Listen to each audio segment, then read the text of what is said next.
lalu dijual, pindah ke tempat jin buang anak.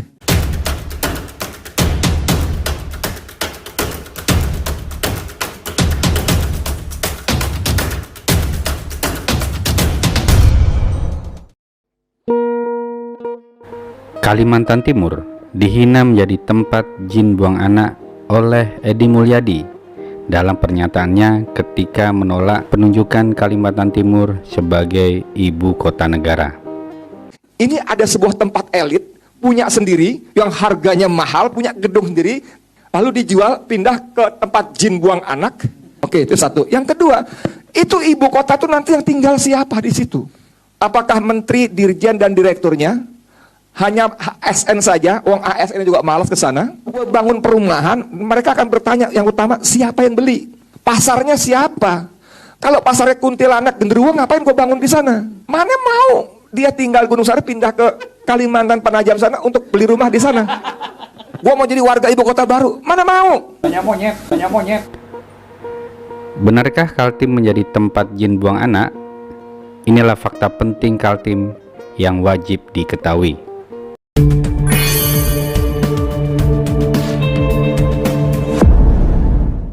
Indonesia memasuki zaman sejarah dari zaman prasejarah setelah ditandai dengan ditemukannya prasasti Batu Yupa di Kutai Kartanegara, Kalimantan Timur. Artinya, sejarah tulis-menulis bangsa ini justru dimulai dari Kaltim, yaitu pada masa kejayaan Kerajaan Kutai. Hanya karena penulis sejarah lebih banyak dari Pulau Jawa, akhirnya nama Kerajaan Kutai tidak banyak diulas dan kalah populer dengan kerajaan-kerajaan di Pulau Jawa dan Pulau Sumatera.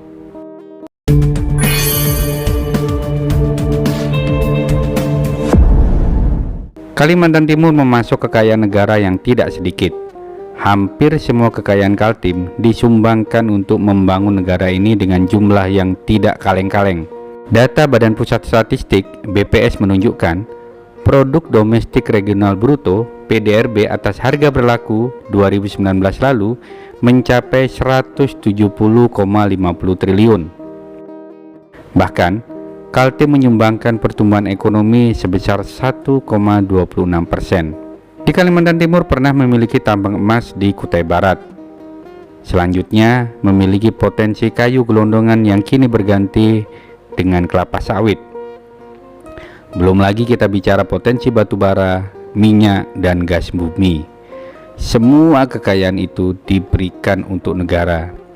Sayangnya, besarnya sumbangan kekayaan Kalimantan Timur untuk negara ini tidak sebanding dengan pembangunan yang dirasakan masyarakat Kalimantan Timur. Faktanya, hingga kini banyak infrastruktur yang belum maksimal dan perlu peningkatan.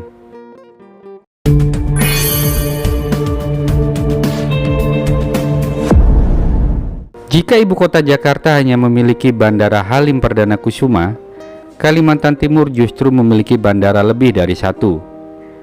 Bandara di Kaltim itu antara lain yang pertama, Bandara Sultan Haji Muhammad Sulaiman Sepinggan di Balikpapan. Bandara ini merupakan bandara terbesar di Kalimantan, bahkan termasuk terbesar di Indonesia Timur. Kedua adalah Bandara APT Pranoto Samarinda. Bandara ini berada di ibu kota Kaltim dan lokasinya berbatasan dengan wilayah Kutai Kartanegara. Bandara ini menggantikan bandara sebelumnya yaitu Bandara Temindung yang sudah tidak bisa digunakan lagi karena terlalu pendek landasannya dan dekat dengan pemukiman penduduk. Bandara lainnya di Kalimantan Timur adalah Bandara Kalimarau di Berau. Bandara ini berlokasi di Teluk Bayur di Kabupaten Berau, Kalimantan Timur.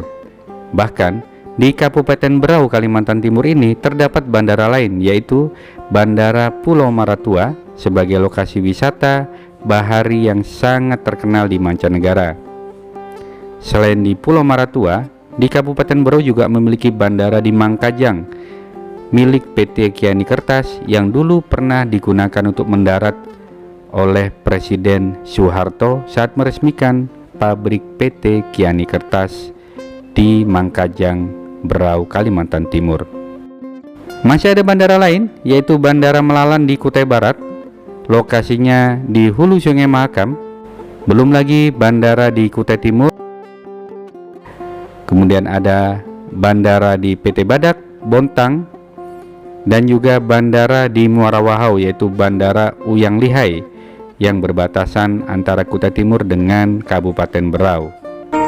Ya, ini salah satu bandara yang ada di Kalimantan Timur yang mungkin banyak orang tidak tahu.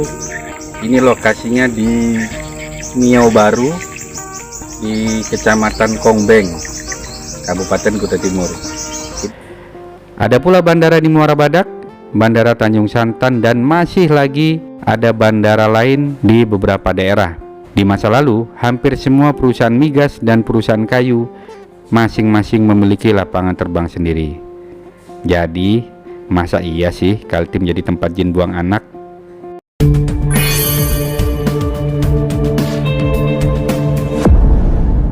Walaupun dikatakan tempat jin buang anak, faktanya sejak sebelum ditetapkan menjadi wilayah ibu kota negara, Kalimantan Timur sudah banyak dilirik pengembang nasional. Sebut saja Sinarmas dan Ciputra.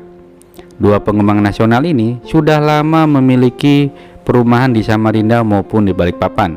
Sinarmas di Balikpapan mengembangkan kota Balikpapan baru, termasuk memiliki mall fantasi. Disusul kemudian ada hunian Grand City yang kini menjadi jalan alternatif dari Bukit Soeharto menuju pusat kota Balikpapan. Sementara Ciputra di Samarinda memiliki dua proyek yang cukup besar, yaitu Citra Land City Samarinda dan juga Citra Grand Senior City. Tanah yang paling dominan atas nama Citra Grand Senior City Samarinda seluas 397 hektar. Sampai saat ini, pembangunan kedua proyek tersebut terus berlangsung.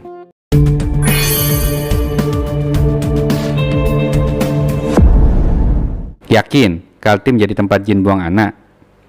Fakta berikutnya, Kaltim adalah salah satu tujuan utama bagi para perantau yang ingin menyambung hidupnya. Hampir sebagian besar pekerja di berbagai sektor berasal dari luar Kaltim. Sebelum ditetapkan jadi ibu kota negara, Kaltim adalah miniatur Indonesia. Hampir semua suku ada di Kalimantan Timur. Tengok saja di Sangatta, Kutai Timur. Sebagai lokasi tambang batu bara terbesar di Indonesia, hampir sebagian besar pekerjanya dari luar Kaltim, terutama dari Pulau Jawa. Karena itu, jangan pula menghina Kaltim, sementara faktanya daerah ini sudah memberikan penghasilan bagi banyak warga Indonesia.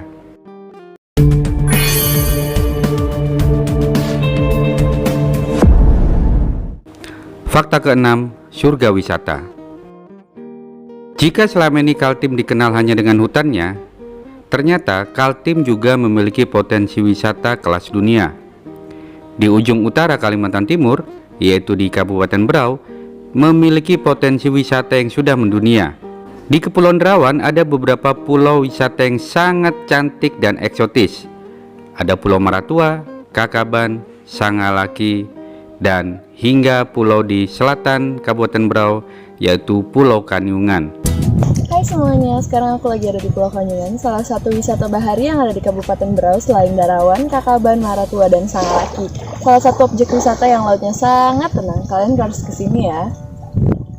Termasuk ada potensi wisata Danau Dua Rasa, yaitu Danau Labuan Cermin.